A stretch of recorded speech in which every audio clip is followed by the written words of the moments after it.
Human rights is, geez, that's a good question. Human rights. Well, that's a tough one. Wow. Права человека. I don't even know how to give that a definition. I would probably have to do a little bit of homework or something. Any right that I think just as a normal, human, any... The rights that humans have?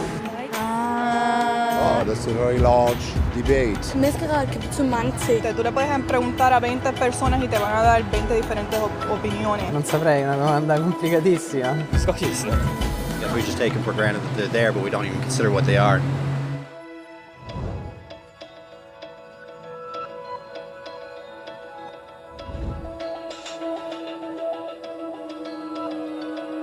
Los derechos humanos son los derechos que tienes simplemente por ser humano. Es la forma en que instintivamente esperas que se te trate y el trato que mereces como persona, como el derecho a vivir en libertad, hablar con franqueza y ser tratado con igualdad.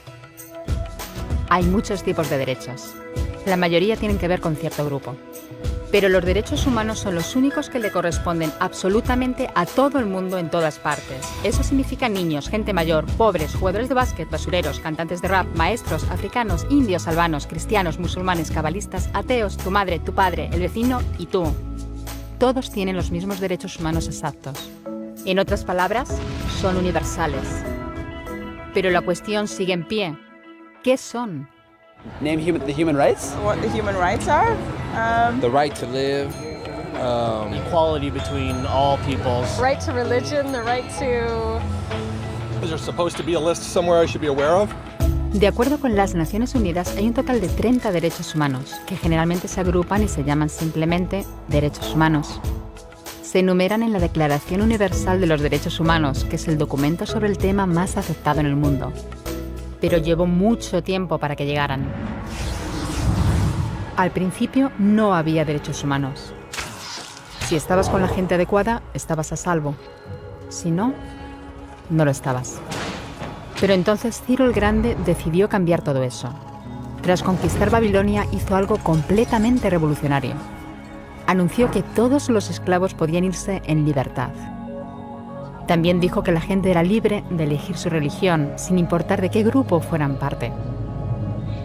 Documentaron sus palabras en una tablilla de arcilla, conocida como el cilindro de Ciro, y así sin más nacieron los derechos humanos. La idea se extendió rápidamente, hasta Grecia, la India y al final hasta Roma. Se dieron cuenta de que la gente seguía de forma natural ciertas leyes, incluso aunque no se les dijera que las siguieran. Llamaron a esto derecho natural, pero siguió siendo pisoteado por quienes se encontraban en el poder. No fue hasta 1000 años más tarde en Inglaterra donde finalmente hicieron que el rey estuviera de acuerdo en que nadie podía invalidar los derechos de la gente, ni siquiera un rey. Los derechos de la gente fueron finalmente reconocidos y estaban ahora a salvo de los que estaban en el poder. Hasta cierto punto. Todavía hizo falta que un grupo de rebeldes británicos declarara su independencia antes de que el rey entendiera que todos los hombres han sido creados iguales. Es decir, no es que a él le gustara la idea, sino que no pudo pararles, y así nació América. Los franceses siguieron inmediatamente con su propia revolución por sus propios derechos. Su lista era más larga e insistían en que esos derechos no eran solo inventados, eran naturales. El concepto romano de derecho natural se había convertido en derechos naturales. Por desgracia, no todo el mundo estaba tan entusiasmado. En Francia, un general llamado Napoleón decidió derrocar la nueva democracia francesa y se coronó a sí mismo emperador del mundo. Y casi tuvo éxito. Pero los países de Europa unieron fuerzas y lo derrotaron. Y los derechos humanos eran una vez más un tema candente. Se redactaron acuerdos internacionales garantizando ampliamente muchos derechos por toda Europa, pero solo a través de Europa. El resto del mundo de alguna forma todavía no cualificaba. En vez de eso fueron invadidos, conquistados y consumidos por los enormes imperios europeos. Pero entonces un joven abogado de la India decidió que ya había sido bastante. Se llamaba Mahatma Gandhi y frente a la violencia insistió en que toda la gente en la tierra tenía derechos. No solo en Europa. Al final, hasta los europeos empezaron a estar de acuerdo. Pero no iba a ser tan fácil. Habían estallado 2 guerras mundiales. Hitler exterminó a la mitad de la población judía de la Tierra en los horrorosos campos de muerte nazi. En total, 90 millones de personas habían muerto. Nunca los derechos humanos habían estado tan horriblemente cerca de la extinción. y nunca había estado el mundo tan desesperado por un cambio. De forma que los países de la Tierra hicieron causa común y formaron las Naciones Unidas. Su propósito básico era reafirmar la fe en los derechos humanos fundamentales, en la dignidad y el valor de la persona humana. ¿Pero qué eran los derechos humanos? ¿Eran las proclamaciones de Ciro? ¿El derecho natural de Roma? ¿Las declaraciones de Francia? Todo el mundo parecía tener una idea ligeramente distinta de lo que deberían ser los derechos humanos. Pero bajo la supervisión de Eleanor Roosevelt, finalmente se pusieron de acuerdo en una serie de derechos para absolutamente todo el mundo. La Declaración Universal de Derechos Humanos.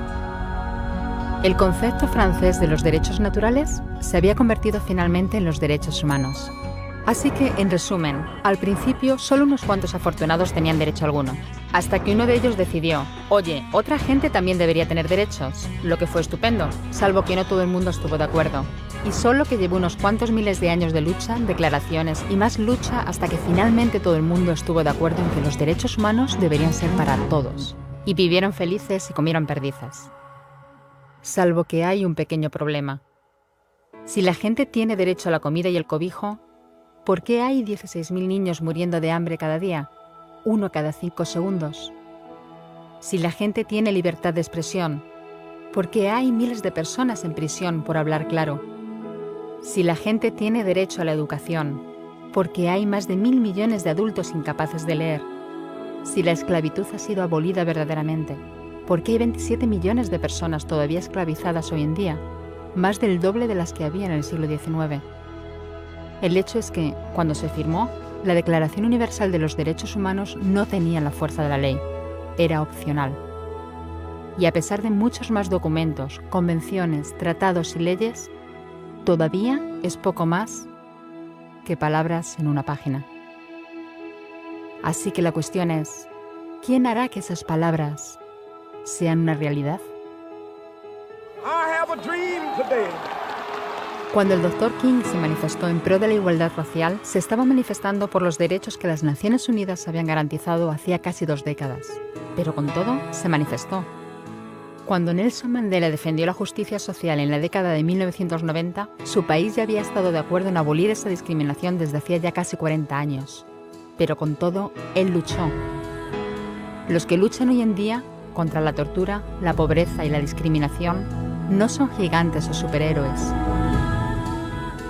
Son gente, niños, madres, padres, maestros, individuos librepensadores que se niegan a quedarse callados, quienes se dan cuenta de que los derechos humanos no son una lección de historia, no son palabras en una página, no son discursos, ni anuncios, ni campañas de relaciones públicas. Son las elecciones que hacemos cada día como seres humanos. Son la responsabilidad que todos compartimos, de respetarnos mutuamente, ayudarnos y proteger a los necesitados.